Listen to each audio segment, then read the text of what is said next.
spirits on the other side started coming to me. I could see them, hear them, feel them, and they would give me messages. I would pass them, and they would be correct every time. So I was like, what is going on?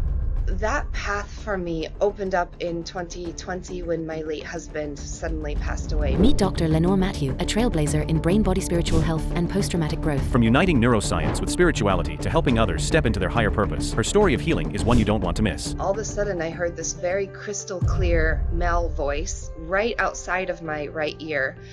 And it said, "It's not your fault." And I didn't understand it at the time. I uncovered later on hidden documents that my late husband had started writing around that time. And then when Bruno passed away several months later, about a month after he passed, I heard the voice again that said, "I'm here." But when I heard that voice, it was around December 2019, I started having really visceral visual experiences. One of them, for example, was I saw this visual. It was kind of like a garden where we got married, and it zoomed in to where we were, and I was standing there in this black dress that I wore on our honeymoon, and in front of me was a coffin. And does he still talk to you?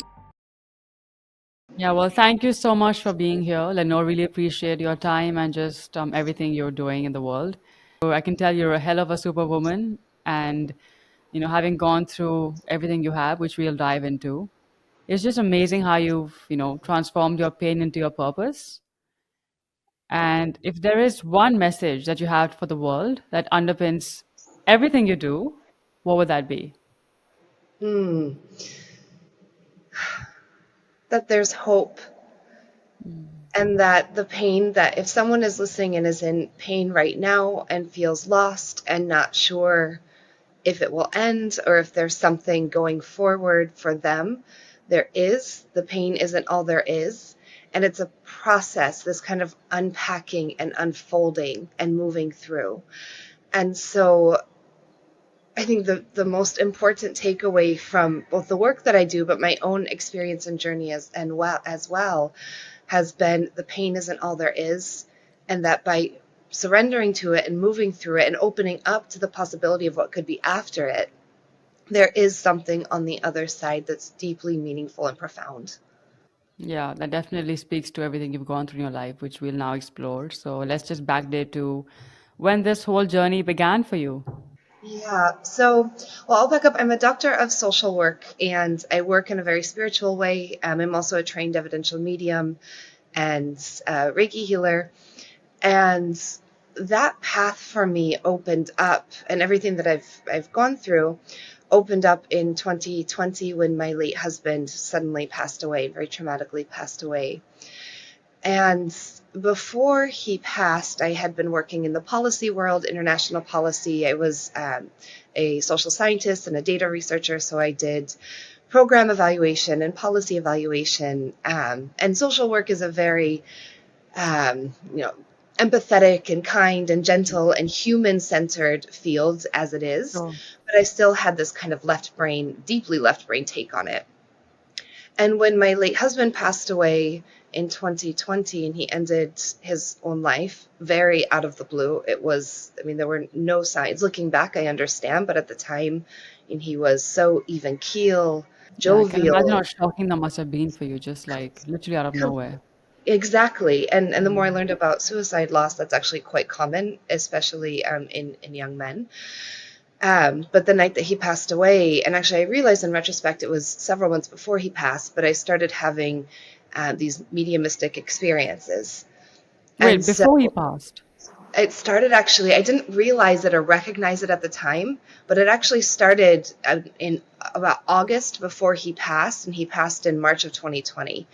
And I didn't understand it at the time, so I tried to block it out, but they actually began several months before he passed, and then really began the night that he crossed over. So let me just pause you there. What was happening before he passed that you didn't really pay attention to as much? Yeah. So the first experience that I had was in August 2019 when we were in a yoga class. I had actually just resigned from my policy job, and I didn't know what exactly it was, but I knew my soul was being led towards something else. I had no idea what it would be, but it was that. And my late husband and I, Bruno, we had decided to take a 3-month sabbatical, and we went through South Asia and Southeast Asia, and were practicing yoga and meditation and things that I had always been curious about, but had never really had the time to explore because of my career, and his career as well. And we were in a yoga class, a meditation class actually, and we were kind of in this 90-degree position with legs up the wall and back on the floor. Yeah. And I really hadn't done much with meditation, although I'd been curious about it really since childhood. And the teacher is like, okay, settling in and listen to your soul. I was like, I have no idea what that means, but okay. And it was completely silent in the room. And then all of a sudden I heard this very crystal clear male voice right outside of my right ear. And it said, it's not your fault. And I didn't understand it at the time, of course. And I interpreted it as, okay, something in my subconscious is telling me it's not my fault that I left the policy world where I thought that that was going to be my career forever. God. And so I took it as that meaning. And then when Bruno passed away several months later, about a month after he passed, I heard the voice again that said, I'm here. And Okay, finish. Yeah, carry on. yeah. And the voice wasn't Bruno's. And when I heard it in that meditation class, I sat upright and I thought there was somebody next to me. It was so loud and clear. But it wasn't Bruno. My husband had an accent. It wasn't accented. It was a very neutral male voice, and a male voice I didn't know. And Bruno was next to me in his meditation. The rest of the class was in meditation. No one was next to me. And I finally understood. I'd actually kind of forgotten about it. And then when I heard the voice again in April, after he passed in March, so several months later, and it said, I'm here. And Bruno had been coming to me for this time for over a month or so in dreams and meditations after he crossed over. But when I heard that voice, it was so clear. And I was like, oh my goodness, somewhere my soul knew what was going to happen. And somewhere, I feel like, I don't know if it's a guardian angel or someone on my spirit team or an ancestor, I don't know, but someone had been with me that whole time. And that it's not your fault. As anyone who's lost someone to suicide knows, especially their widow and wife, there's so much self-blame of what didn't I see, what didn't I know? And as soon as I heard that voice, like I knew in my core, in my gut, that Bruno and I had this amazing marriage and relationship, but I didn't understand, and there was so much self-blame. And then as soon as I heard that, or recognized really going back, it was like I knew in my core, of course it's not my fault. It's no one's fault when there's suicide. But I understood that message at a different level. So then there were many, many, many other God. experiences that happened, but that was the first. Blown my mind because I didn't see that part coming because I know how you, from your videos, of course, I've seen online, and I know how you've had a interaction with him after he crossed over. But like the fact that you heard this very strong, powerful voice prior to his passing, 8 months before he passed, just like, it's almost like everything is predetermined. Is that it? I don't know if it's totally predetermined. Like, I don't know if my husband was born and from day one of his life on earth, it would lead to a path of his suicide. But I do think that there are many, many, many, many, many different possible paths, probably infinite. And of course we have free will. Of course there's something that comes into play, right? That many The things, choices you make. Yeah. right, yes, we make decisions all the time. But I do think that the overall path that he went on in terms of what he experienced in life, so I uncovered after he passed away that there was horrendous child abuse that happened that I did not know about in our marriage. Wow. And I do believe to some extent that my late husband, part of his purpose in this life was to break karmic chains in that cycle of abuse, was to, through me now, it's happening, open doors and shed light on something that's so in the dark. There's so much shame around things like child abuse and suicide. And the two of us being very gentle and peaceful and pretty benign people in our presence, like we're bringing to light things that are rarely talked about. And if they are, they're talked about in a very like hush hush, kind of almost like keep it still in the shadow Yeah. way. And So that was so, the first time that you had this, your first intuitive experience was in the yoga class, but you kept having the same voice over and over again or in different ways until the next 8 months. Is that what was happening? Yeah, so it wasn't like all the time at first when it happened. And I'll say, like, that voice that I heard, I've only heard it those two times. Usually my experiences are very visual and very like sentient, so I feel them in my Wow. body. Interestingly, after this happened, I'm very close with my family and my parents, and I was talking to my mom and dad about that voice after it happened in April, and I spent my first year of grief with my mom and dad, just trying Of to course. be okay and surviving. Yeah. Um, but I told my mom about that voice, and interestingly, she had heard that herself twice in her life, three times, I'm sorry, in her life, the What? same exactly as I described it. And one experience was she was it was, I think it was before I was even born, but she was going into an emergency surgery, and she was really concerned of what would happen. It was a very an extreme surgery, and she heard this voice, the same in voice as I described it, and it just said, "You're going to be okay." And then she fell into the anesthetic, and she was fine through the surgery. And she's heard Gosh, it a who few is this times. guy? I'm just so curious. Who is this voice? I'm still like, I wow. don't You know. don't know. Ooh, I don't know. And it feels like a very strong male presence. So I don't know if it's an angel, if it's one of our ancestors. I'm not sure. Um, and then my experiences continued. So it kind of took a break for a few months. And then it was around December 2019, I started having really visceral visual experiences. Um, and I'll say too, backing up a bit, in August of 2019, when I heard that first voice of "It's Not Your Fault," I uncovered later on hidden documents that my late husband had started writing around that time. And so I wonder to what extent it was really the first time in our lives. I mean, we're in our mid 30s. We've been so focused on graduate school and careers. And Bruno, he was focused really on surviving for so long. Um, Sure. that when we were on this 3-month break and just doing yoga meditation, it was for the first time I think he was really able to stop and connect to what had happened to him. And for me, I feel like my soul was starting to kind of prep me for the tools that I would need for my own coping with his passing, but also my spiritual awakening, really an opening. So I mean, I do yoga. I'm actually a yoga teacher now. I'm a meditation teacher as well. I do those every day. But my experiences started happening um, really deep in meditation after he passed, but then there was this pocket kind of in the months before he crossed over. And I say that part about it opened in that August when he started writing his letters, because it was about December 2019 that I started having very visceral visual Wow. experiences. And he left letters, um, my late husband did, and they talked about when he decided to start taking his, or when he just started thinking about taking his life, when he decided. And in his letter, he described it was a particular day in December 2019. So 3 months, and he had an attempt that he hid. It was all hidden.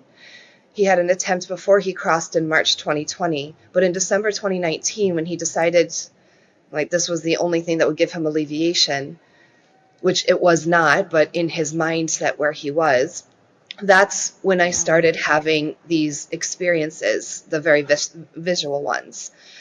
And one of them, for example, was I saw this visual, and it almost started as like a pan out of this beautiful, it was kind of like a garden where we got married.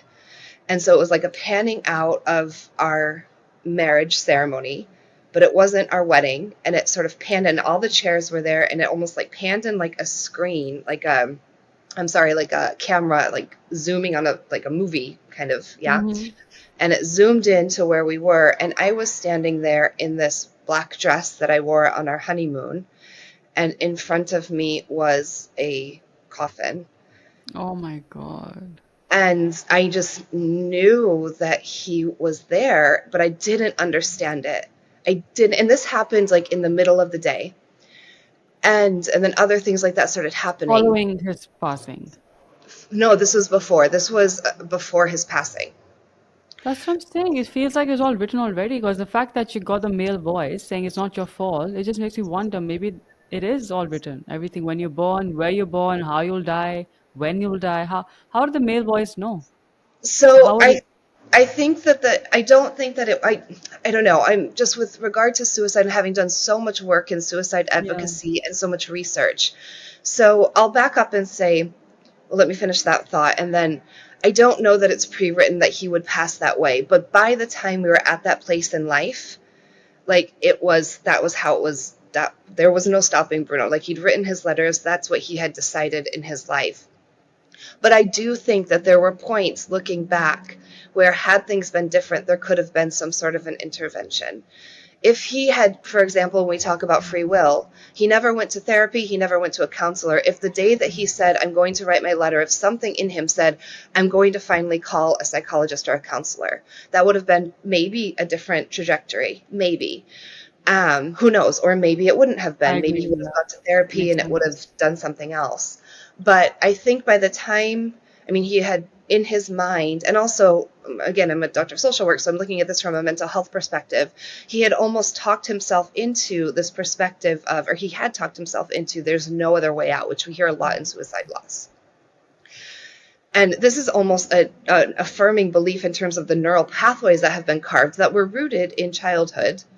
And this was the way that he saw that was like the path that he saw in his way forward, I would say. The reason I say I don't know that this is all preordained as it is, so as soon as he crossed over, it was so clear, he made it so clear to me that there was healing that he had to do on the other side. And he made this clear to me by very gently helping me understand and unfold the reasons behind his crossing, or that contributed to what happened. And every layer that he would show me, like his documents that I found, I didn't know that most of them existed. He came to me in a meditation and said, go to my computer, find this hidden file. I didn't even know you could hide files on a computer. And then I started reading his documents.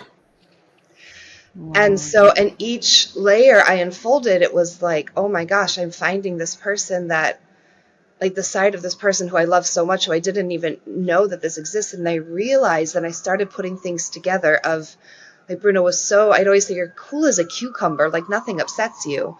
And I realized the extent to which he was really muting his experiences and muting his emotions.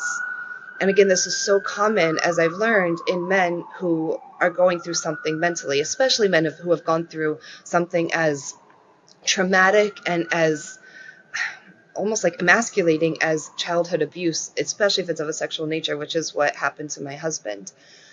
And so I started to recognize, and he actually came to me very explicitly a couple of years after he passed, and he said, there's no avoiding the healing. And he told me, he's like, Len, it's easier to do it where you're doing your work here in the physical. And he's like, I didn't recognize that then. It's God, easier to do it on the human side. One, because you have Jesus. all the resources available to you in the world in a tangible sense to help your physical body, your soul. Two, because it's as you move through your healing on this side, this is where we have the power to address relationships, whatever that is, address some of the karma in real time, in action. So whatever he would have done to address the system that he was in that had abused him. I've done that with my own healing. I've separated myself and have begun to call things out around child abuse, for example, and suicide. But then the third part, he said, is when we're here in the physical world, this is where not only do we help ourselves, help those systems around us, but we help the broader collective.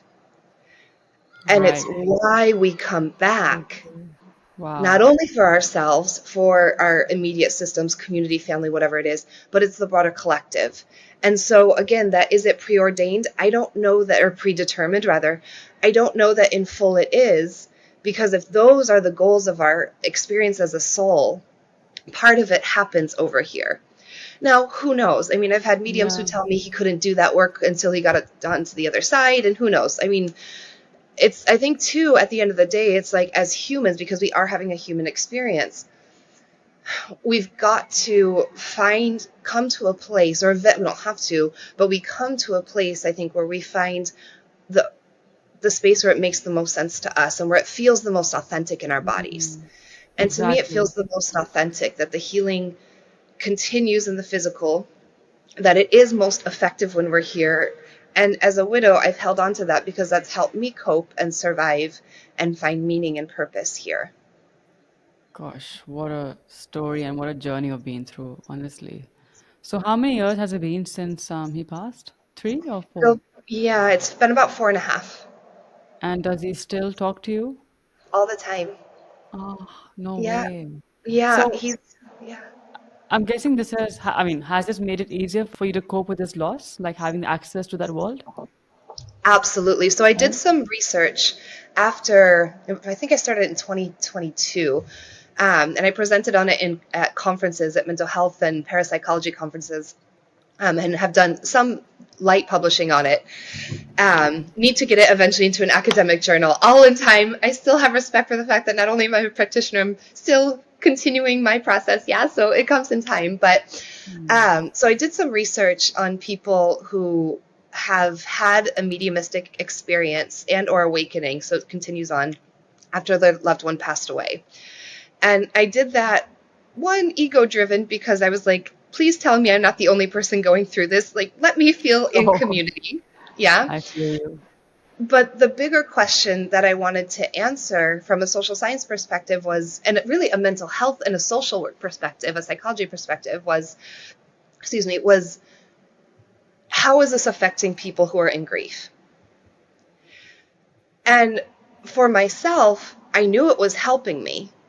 And so it was helping me in a couple ways. One, it was, he wasn't gone, like he was still here. I couldn't always tap into him, especially in very early grief, which was painful. And so, like, he was there, he wasn't there, he was there, he wasn't there. And that was hard because when he was there, especially in the beginning, it was so visceral. I mean, he would come to me in meditation and he was physically here. Like, he would get so close, like sometimes like on my lap, I could feel his body, smell his skin. He would, and I could Oh, validate his presence because he would tell me to like go find these letters and I would find them, or he would tell me things to give a friend or a message to his dad, things that there's no way that I could have known. And I would give that to the message to that person and they would say, well, how did you know this? Like, yes, I can take all of that.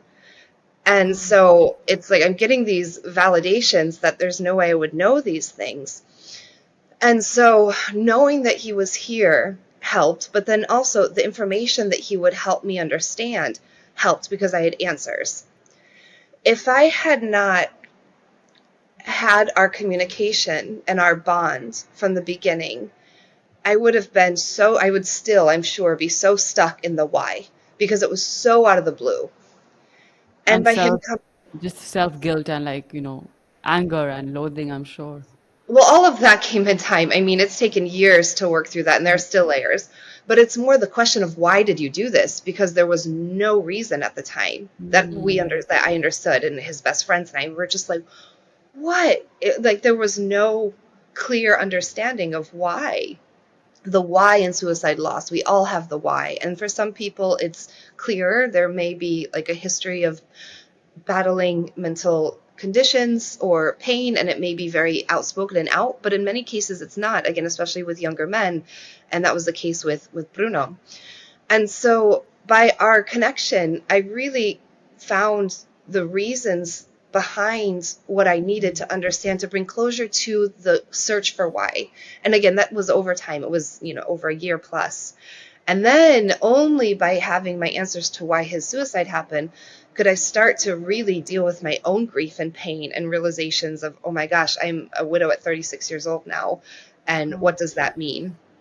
And the pain behind it. So the research that I did, I wanted to talk to people who had gone through this at different stages in after their loss. So the soonest was within a year. I think the longest was 17 years, I want to say, or I'm sorry, maybe it was 7. I'm sorry, I don't have the data in front of me, but it was many, many years.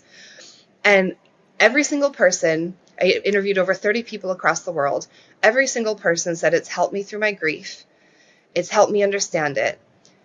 And the only kind of like, and I wouldn't even say negative, but the difficult part of it was in the beginning. It was so new and so overwhelming sometimes. And it's like those questions of like, am I going nuts? What are people going to say? So these questions, when your whole world is kind of colliding, as it already collided because of the passing of someone who you love so much, who we love so much. But over time, which was so interesting, and I can now I'm several years beyond even the research that I did, I can attest to this. Over time, that kind of the worry, the panic, what are people going to think, that dissipates for whatever Right. reason, whether someone moves into their healing journey in a different way and they do things like meditate more, or maybe they study mediumship, or maybe they just stop caring what other people think, and this is part of their coming to who they are after their loved one passed and their mediumship awoke.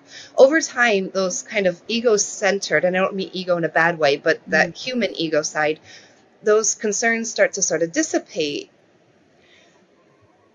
and we're left with a new sense of who we are. Oftentimes it's a newfound confidence, alignment, I would say, with who we are in our spirituality. And then there's also a closeness with our loved one on the other side.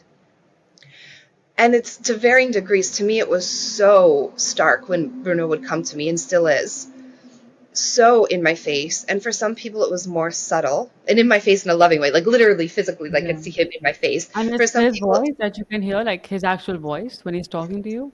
it's more, Or is it yeah. blurry? Oh, actually, I can hear his voice, and actually, I've caught it on recording a few times, which is really cool. No. On someone caught it on EVP twice and sent it to me, and it's so him. But then I've caught it on a video, and I posted it on my Instagram. I'll repost it as well. When it's him, and I send it to our friends, and it's like, oh my gosh, it's him. It's like Oh my it's his God, this is accent. wow. But usually when I hear him, it's like, so I have heard him, and sometimes in my mind's eye, especially early in the beginning, like I would very clearly hear his voice in my mind's eye, sometimes externally, but usually in my mind's eye. But usually it's more I feel him. And so it's very Yeah. sentient. And not just feeling him, it's like I feel his words. And sometimes it's so fast, especially in the beginning, it was like this telepathic, like he'd say something and I would say it back and I could physically feel it in my mind's eye, in my forehead. But it was so fast, the exchange. And they were thoughts that were not my thoughts. Like I know that they weren't mine. Um, and it's much more subtle now when it happens. Um, and yeah, so he's still here with me. I feel him when he's close. Um, and it's now more as kind of like a, I don't know, I'd say guide, which yes, he is, but it's more like my compatriot in life. Like he helps me forward. He's helped me move through things as a widow, like Of dating. course. I know that Wow. he's, yeah, and That's amazing. it's like I still love him with all my heart, and our love has evolved, and it's even deeper and bigger than what a marriage love is. It's Wow. it's something It's like at a the soul true level. soul connect at every Yeah, level that you hear about in stories and movies and fiction. mhm, It's actually real. yeah, You have a soul yeah, connect, and what an yeah, honor. Wow. yeah. Yeah, I feel like, often, or maybe sometimes life offers these very intense opportunities in the form of like, near-death experiences where you actually awaken your intuition. But do you think it's possible to do that without having these like things and just living a normal life? I do. I really do. And I've met people who have. And I mean, even some famous authors in this space have said, like, my awakening was walking down the street and I looked up at the sky and it was, oh my gosh, this feeling, and I've never been the same. And so I do think that it can, and when I say I think, it's like I know from meeting people, but I feel in my heart that our spiritual awakening, our awakening to our abilities and our gifts, it's it's almost like this like menu of infinite possibilities, and it can happen to anyone. I do feel like when we're like clawing for it, and same with if we're clawing for our person on the other side, granted there were many times where I was clawing, like so desperate to hear from him, but when we're clawing from it, it kind of takes us out of an alignment in our physical body. We're not able to get into a brainwave state where we can really connect, so we can't move into that. I won't say can't, but it's harder to kind of connect into ourselves and move into a place where we can be aware of and sense and align with these other frequencies. But absolutely, I think that it can happen. And again, I know, feel that it can happen to anyone. And there are ways I think that we can open it up even more. Oftentimes I think, and this is my perspective as a social worker and being in my field where I help a lot of people heal from many things and through many things, oftentimes it's in our healing journey that we start to have these openings. And it starts sometimes with the realization of what I thought was real in this human world is not real. And that can be something as, as benign as like, and not even benign. Like I went through, I think many of us have gone through this kind of like career opening and trajectory of like, oh my gosh, everything that I was told or that I grew up hoping for in my career and what is good in life and what I want to aspire to, that isn't so important anymore, or maybe that's shifted. And like I was always very type A, like super high achieving, and I started to realize, granted it was in the context of grief, but I know that this happens for many people, like with burnout, and we get to a point of like, that's not all this life is, and what else is there? I think there are practices that we can do to open us up to have very transcendental experiences.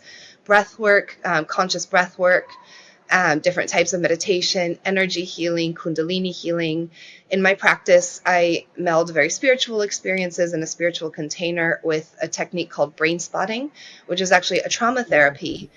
It's a brain-body neurobiological experience, but people who have never had kind of spiritual experiences before, intuitive experiences, they can have incredible experiences because we're working in that deep brain.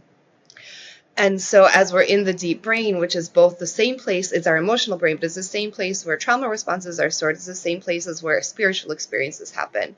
And so as we work through these different modalities and in brain spotting, particularly as I've experienced it, and that's where I meet Bruno all the time. He always comes in, but I've also met my ancestors, my grandfather, my great-grandmother, an angel that I work with. And we have these very real experiences that when we know how to kind of work it in the body, in the brain, it happens even more. Wow. So is this what you is this like a part of the mediumship thing that you do? So yes and no. So I started training as a medium maybe 8 or 9 months after Bruno passed away, because I wanted to understand what was happening in my body. Because it was about a month after he passed, or he was coming to me. And then after that month, then other spirits on the other side started coming to me. I could see them, hear them, feel them, and they would give me messages. I would pass them and they would be correct every time. So I was like, what is going on? And the researcher in me and the academic in me wanted to understand this, of like, okay, I want to look at this in a methodological, way, and find kind of like the steps of how to harness this, understand it, meet other Yeah. people who are going through this. And I did practice then as a medium giving readings for a couple of years. I got to a point where it was just like I just knew in my body that was not my path. I was never meant to be a one-on-one reader, but I needed to understand it from a perspective of this is how it works. And yeah, and just like the understanding at a deeper level. There are many kind of like arms, I guess, on my journey. And this was really led by my healing and like trying so hard to be okay and find my purpose. And I knew my purpose from the beginning had to relate to, in some way, melding my very scientific side with the spiritual side and bringing it forth for healing for people. Like I knew that was part of it. I just didn't understand how. And so I just felt or followed what felt right at the time.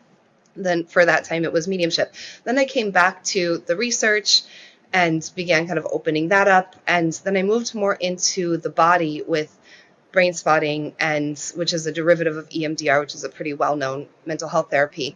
But I came into that again by my own experience of, I was still at a point, it was about 3.5 years into my loss, where my nervous system was still so dysregulated. I didn't understand that at the time of that's what it was, but that's what it was. But it was still just, I was just still so in grief, and I couldn't handle the pain and the weight of the grief anymore. And I asked Bruno, I was like, I've tried everything. So God. I thought, and I was like, give me the last thing, or give me the next thing, give me the thing I need to let me just be myself. I need myself again. I'd lost myself. And the next morning I woke up and it was so clear. And he said, try brain spotting. I was like, I have no He idea what said that that is. time. Oh, wow. Yeah. I had no idea what it Amazing. was. And I did some Yeah. research and I was like, well, as a social worker, I should probably know this, but I tried it. Wow. And I had a very spiritual experience in my first modality. I worked with a clinical psychologist here where I live in Hawaii, and she's very spiritual as well. And after my first session, I walked out and I was like, I have to bring this forward. And I have not felt the deep cloak of grief since then. It's been about a year. And That's so so I amazing. melded that. I hold that in a very spiritual container with mediumship. And really, what I do with mediumship now is opening a space to make it be known that it's safe for other people to have their experiences and know you're not quote unquote crazy. Know you're not imagining it.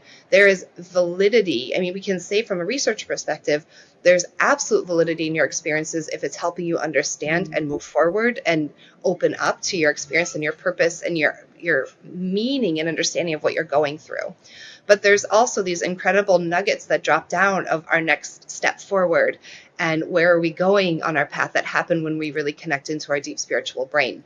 And so the Right. work that I do now really blends all the modalities that have helped me over the last almost 5 years, which is working in the brain, working in the body, and working in the spirit, normalizing that and then bringing them together, because it's not only seeing mediums, or it's not only meditation, or it's not only a brain spotting. It's we have to take care of our Yeah, both entire of them, body right? Both of what vessel. you do. Yeah. Exactly. Yeah. Yeah. So when you talked about like you can do things like breath work and meditation, so on average, how many sessions would it take before you actually can start opening your access to mediumship? Oh, that's such a good question. I think it depends on the person. And I think it Yeah, depends what's led you there. Like I didn't start doing breath work until maybe over a year after Bruno had passed, so my mediumship already awoke in my case. Some people will have their first breathwork experience and they, for the first time, connect to an ancestor, or for the first time, they see their inner child. And so, and then for the first time, maybe it's a null experience. And then it also depends, like for breathwork, for example, what kind of breathwork. So yeah. for really deep movement, it's probably, it may be something like pranayama, but it may be something much deeper, like, or that goes much deeper in the nervous system, like conscious connected or holotropic breath work.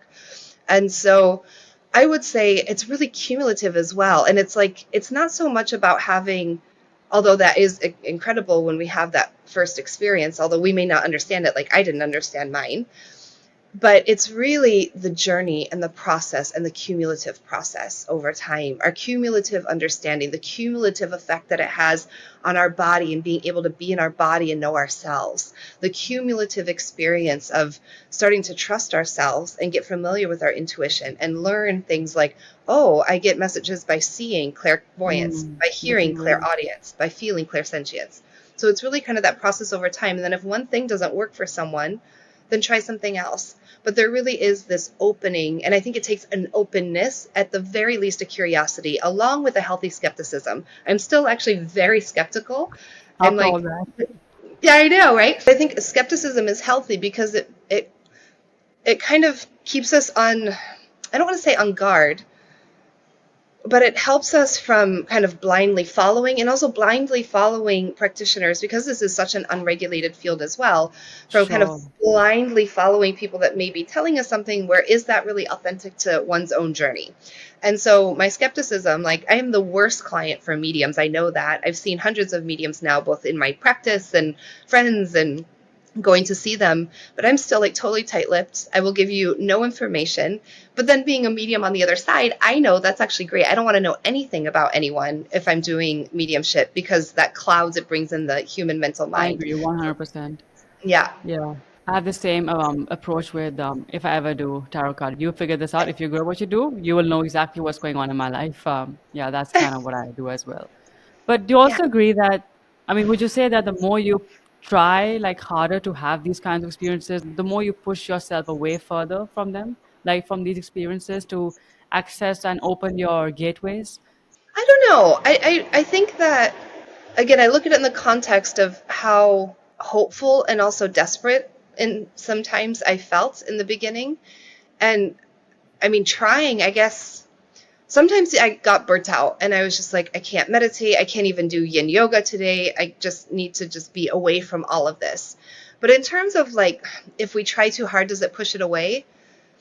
I think only if it gets us into a place in our bodies where it's like, we're so overstimulated, we're in fight or flight that we can't kind of relax into the situation. Mm, However, even interesting. then, I've been in places where I was so in fight or flight and Bruno wasn't coming to me and I was like, is it over? Is he 100% gone?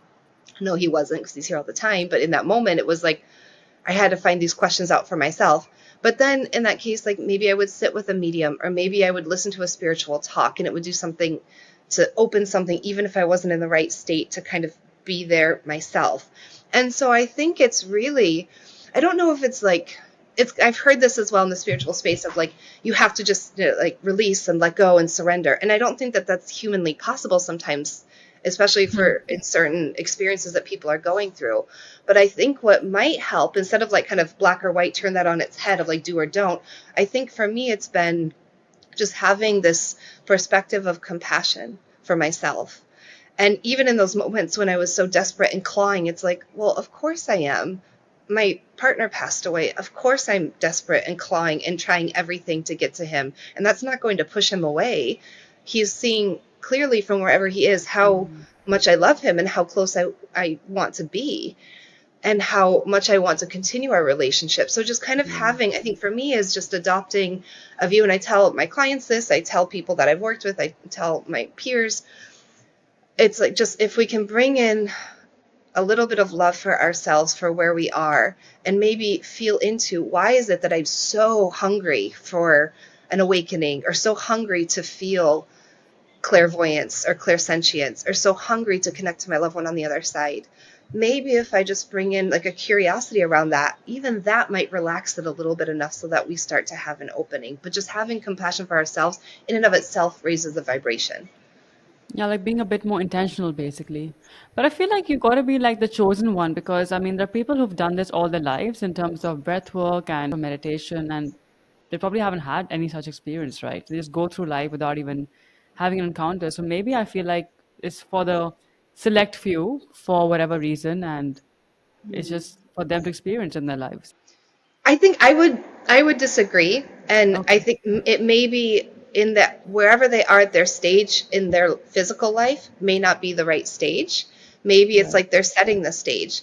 So, and I say that in excuse me, in my own experience. So, I mean, again, as I said, we were on this journey, and we had gotten into yoga, meditation. I tried yoga and meditation. Actually, I remember the first time I was really interested in it, and I was like 7 years old. I bought like cassette Wow. tapes. I had like checked out cassette tapes from our library, and nothing happened, nothing happened. And I just kind of moved away from spirituality because, again, I was just so focused on this very Western perspective of like, good job, good career, da, da, da, da, da. And and I think if you had asked me when I was 35, Bruno passed, and all this happened when I was 36. If you'd asked me when I was 35, are you a chosen one or whatever it is? Like, absolutely not. But I think we're all chosen in Yeah, our own path.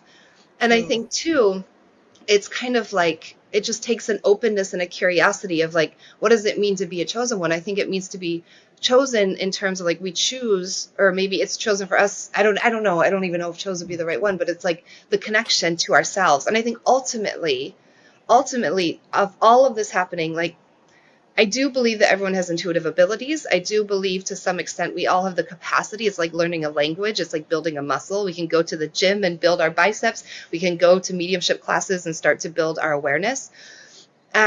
However, I think ultimately, even my own journey has been to know myself and my own soul even more, and to come more into why I'm here in this body. And every single one of us was chosen, I believe, to come into this world, or we chose to come into this world.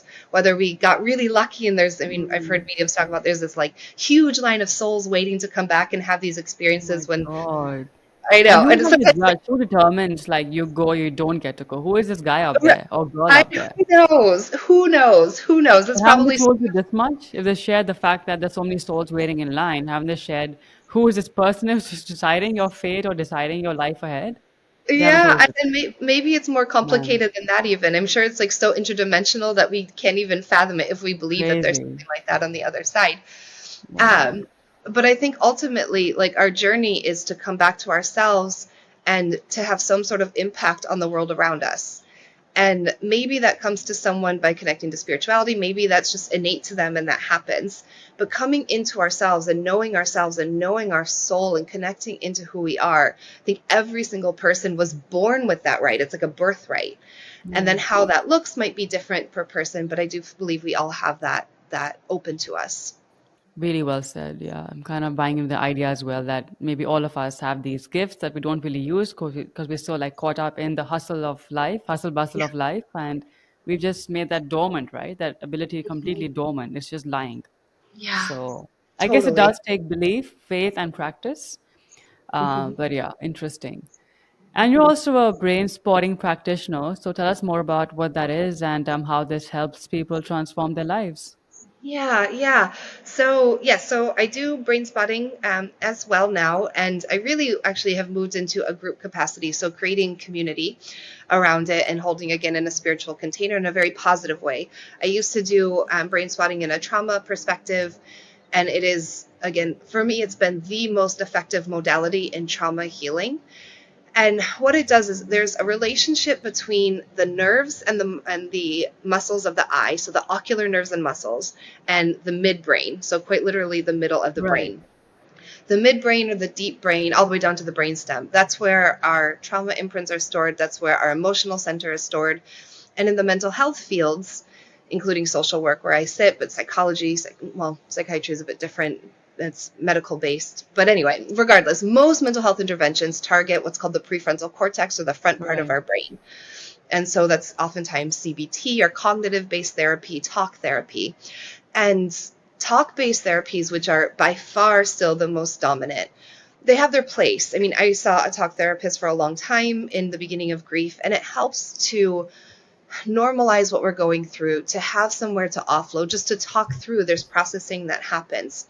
However, if we really want to get into the heart of alleviation around an issue, whether it's grief, whether it's something that happened in childhood, whether it's something that seems kind of small, like my kindergarten teacher scolded me and I've had something in my body ever since. Maybe I don't even realize that happened. Mhm. There are imprints that happen throughout our lives that cause our body to be in what's called dysregulation. Our nervous system is in dysregulation. So our brain is taking in signals and understanding them in a way.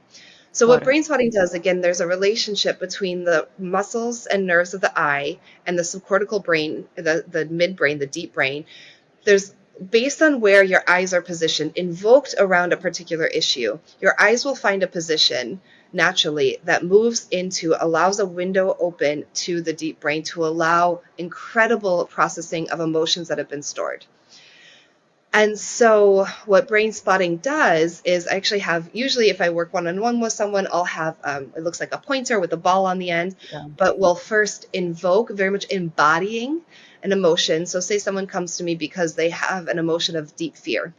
And so we'll go into the fear, they'll rate it 0 to 10, how strong it is. We'll get it to a point where the emotion is very strong in their body. They'll feel it in their body, which is so important because our bodies are holding the emotions around us. And then once that's to a point where we can work with it, it takes maybe 5, 7, 10 minutes or so. Then using this pointer with the ball on the end, we move through their visual field until we get to the point in their visual field. So again, where the muscles and the nerves are positioned exactly in their visual field, where their whole body says, that's the spot. And it's not That's like I the need, spot for where internally in the body. So if I'm my sorry. eyes go there, what would that mean? If supposingly my eyes go to this corner of the room. So where it is, so again, we're invoking an issue, we're finding the emotions around an issue, and then again, there's a relationship between it, and we're feeling it in the body. So we're getting out of that prefrontal cortex, we're going into the deep brain. So we feel it in the body, so we're really moving into the deep brain already. And then using the pointer or using even like a natural gaze, which is what I do in the group settings, we use a natural gaze of where your eyes go. Your brain knows there's a position of where the muscles and the nerves and the eye would land that relates to what's happening in the deep brain around that issue. And Very then from there we interesting. process. And it takes however long. I mean, some practitioners do intensive, so it's a couple of hours. I do sessions that are an hour, and the processing is about 40 minutes. My own first session as a client was maybe 35 minutes, and I have not felt that blanket of grief since. And so what it does is, and we're finding it's still a very new technique. It's an offshoot of EMDR, which uses kind of a Yeah, back I and know an forth. EMDR, but But what's different around brain spotting is it invokes it's like that exact spot into the deep brain around the issue. And so it is a bit newer, and there's tons of other modalities that are beginning to come out and will continue to come out, and this is a good thing. But then research is keeping up and doing some comparative studies, or we're seeing scientists do some comparative studies. So that's part of it, is it gets into the practice. Well, it's kind of chicken or the egg. Sometimes it's in practitioners' rooms before the research, and the research comes, and then more practitioners. So it's kind of this back and forth. Yeah. But in a brain spotting experience can have very profound spiritual experiences. And I mean, my clients have them all the time. They'll meet a loved one on the other side. I've had them as well. And people who've maybe never had these experiences. So I've moved Wow. out of doing one-to-one work and moving out of trauma work, although on my website as well, if you're looking for that on my resources page, or more than there's people, Yeah, when I I say see. you, I mean whoever's listening. It's such a profound modality, and our healing is such a profound part of our spiritual awakening, if not like one of the main parts. And whether it's the opening, the Totally. catalyst, or whether on our journey we come to our healing, that's part of it. And even going back, Sukun, to your beginning comment of maybe people have been doing meditation for years and it's stagnant. Maybe there's something in their healing journey that hasn't been ready to come up yet, and that could be a Right. catalyst, yeah, or a part of it. But Right. anyway, but going back to the work I do now. So while we can use brain spotting for deep trauma healing, we can also use it for expanding the really good things. And this is where I am in my own path. And this is where then I'm bringing kind of the collective of people who work with me. So I do fairly frequent group brain spotting around really positive things. And we can find our eye position with our gaze spot around things that we want to make really big and beautiful in our lives. So connection to joy. We can find a brain spot around creativity. We can find our brain spots around our spiritual guides, around our own soul. And when we do this in a container with other people as well, so I'll bring together groups of 30 plus people, then we have that resonance as well. There's literally a counter exchange that happens between human beings in our energy. We know that, we feel that in a group meditation setting, we feel it in a yoga class. Yeah, There's right. this amazing exchange that raises the vibration even more. And then on a cognitive level, we start sharing our experiences, and our prefrontal cortex starts to be like, okay, I believe this because I'm hearing, then there's validation with other people, or I'm getting more excited and interested. Essentially, what we're doing in this path is both an opening, yes, at a spiritual level, but we're really carving new neural pathways in a positive way. And we're moving out of, it's always the same thing, the humdrum, or I go to meditation, nothing's happening, I've been doing this for 18 years, for example, versus there's possibility. And we're going to start leaning into possibility and hope. And those neural pathways, quite logically, in a scientific place, I mean, we know that that's true. When we lean into positive, and especially when we embed it in the subconscious brain and in the body and let that be the guide, we start to bring open really positive, beautiful ways of looking, and our reality starts to shift. Then we start to heal. Then we start to have these new things that happen. And with that, in tandem, we can have very spiritual experiences in that not only are we connecting to other spiritual energies, but we start to just feel light in the spirit as well. That is wild. Wow. So I'm guessing this comes under somatic work. Yes, yes, Right. exactly. Yeah, it's very brain body, very somatic, very somatic. Yes. Got it. Wow, really cool stuff you're doing now, and I'm going to explore this work more. And I want to, touch upon grief briefly because it's a very relevant, subject. So, when people lose a loved one, then there's, like we discussed earlier, there's a lot of, self-blame, Yeah. anger, um, like curiosity, like why, Yeah. if they don't have the privilege of accessing the other world, how Hmm. would you recommend them to deal with their grief and keep Hmm. themselves sane through that time? Yeah. Oh, such a good question. For me, it goes to brain, body, and spirit. I mean, all the work that I do is based brain, body, and spirit, and I truly believe that a holistic perspective is key. And so, and I would say, I mean, we can all access the other side by working with mediums, trusted mediums. On my website in the resources page, I have a few places where you can go to find vetted mediums. And so there is a way to connect to them on the other side. My sense is there's probably signs that are being left, whether it's, we notice numbers on a license plate or a clock, and we wonder if that's them.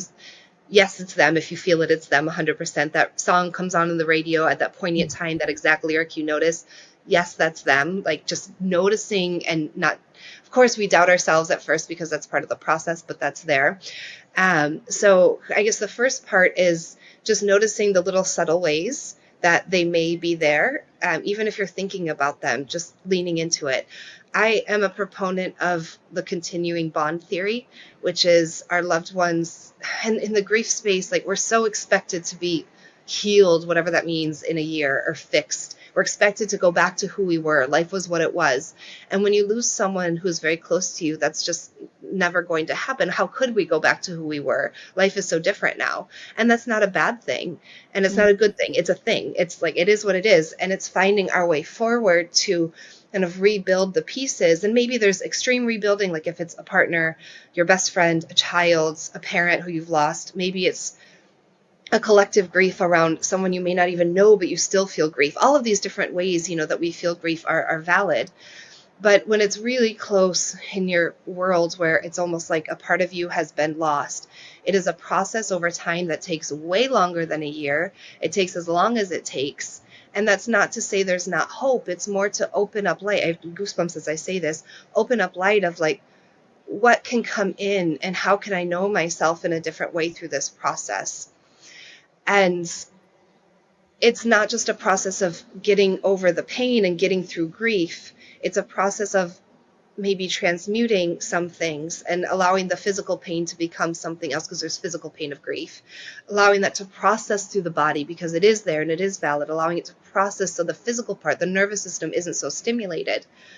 And there are insights that come from that. I would say the best piece of advice that I got in early grief, it was maybe 6-7 months. Another widow told me this, much older than I. She was decades older, but my widows are my widows, and we've helped each other a lot, just whatever age you are. And she told me, Lenore, do something every day to raise your vibration. And that does not mean do something every day to tell yourself it's okay. It doesn't mean necessarily you have to feel gratitude every day. It's do something every day that shifts a little bit of the energy. So whether it's being outside for 10 minutes and connecting to the smell of the trees, of the grass, whatever it is, whether it's going for a walk, whether it's trying a class that makes you feel good, whether it's maybe looking at something that you've always wanted to do and it's like, all right, why not now? I mean, I picked up so many random hobbies in early grief. I mean, just get trapped in the cycle of blame and guilt and anger and frustration. So you got to make Yeah. an effort. That's what it comes down to, doesn't it? Yeah, it's a lot of work. And also then a lot of time for rest and reprieve as well. I mean, grief is warfare on the body, and you sleep more and you have less energy. And it was years until my body got back. But it was every day doing a little bit of movement, having a little bit of dopamine from physically moving my body, a little bit of oxytocin from connecting to people that I felt safe around, like my parents or a friend.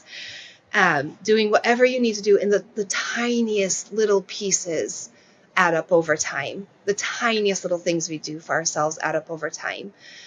And if it's possible, just to bring into the heart the feeling of it's not going to be like this forever. And in this process, there might even be nuggets of something that is meaningful over time.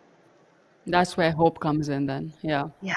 So the way to essentially snap out of anger and self-blame is to move towards self-compassion then, from what I I understand. think that's part of it. I mean, I Yeah. didn't really get through the anger, and I can honestly say I don't feel the anger to the extent that I did before. It's still there. I'm still very angry at the system that hurt my husband. I'm still angry at the world that this happens to kids. I'm still angry Yeah. that I was there's so gonna many ask. suicide loss survivors.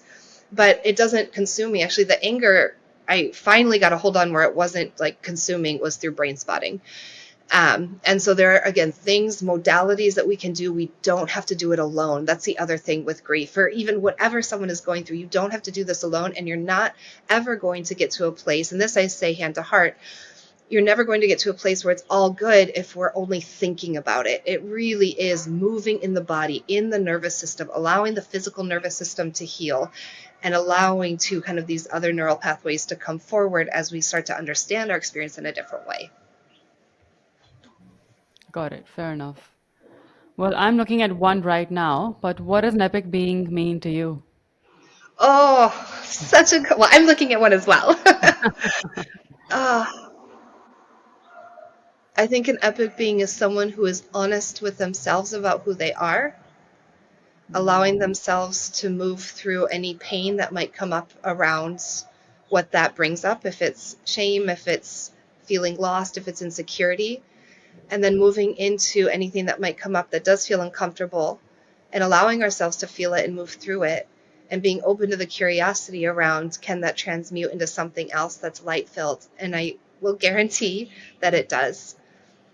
In the pain and in the shadows and in the difficulties, there are cracks of light, and there is so much light. And the purpose of us being here, I believe, is ultimately to feel light, give light, be light, share light, spread light. And to find our light, sometimes we have to go through the darkness of ourselves and the darkness of what's around us. But there is light there. I think an epic being is someone who, I feel it all in my tummy as I say this, and in my heart, in my gut. It's someone who is and is light and knows that they're light and maybe doesn't yet know that they're light, but an epic being is light. Oh, wow. That is such a beautiful reminder. Wow. One that the world needs, definitely. So much power in this conversation and everything I've learned and heard from you today, honestly. And where would you like people to discover more about the amazing work that you do, Lenore? Thank you. Well, first of all, thank you for having me, and thank you Of for course. doing all that you do and bringing these conversations forward and giving hope and giving light and allowing epic beings to meet each other in some way. True. So you can find me on drlenorematthew.com. So drlenorematthew.com. I do frequent classes and workshops and events. On many of them are online. Some are in person where I live in Hawaii.